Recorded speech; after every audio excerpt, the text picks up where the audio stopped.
The overall goal of this experiment is to isolate human genomic DNA from formalin-fixed paraffin-embedded reference standard cell lines using a tissue preparation system, followed by analyzing the BRAF V600E mutations in the genomic DNA using digital droplet PCR. ddPCR can help answer key questions in molecular oncology, such as the presence and abundance of rare sequence mutation and quantification of nucleic acid at low template copy numbers.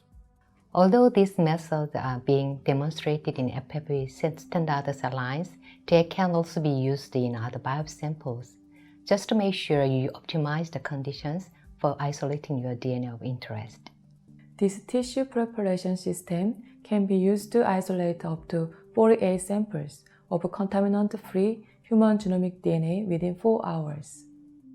When compared to other manual procedures, this system is somewhat expensive for preparation because of the usage of magnetic bead. However, it is safer and produced nucleic acid of high quality. Demonstrating the procedure will be Kim Sung-soo, a graduate student, and Kim Si-eun, a technician from our laboratory.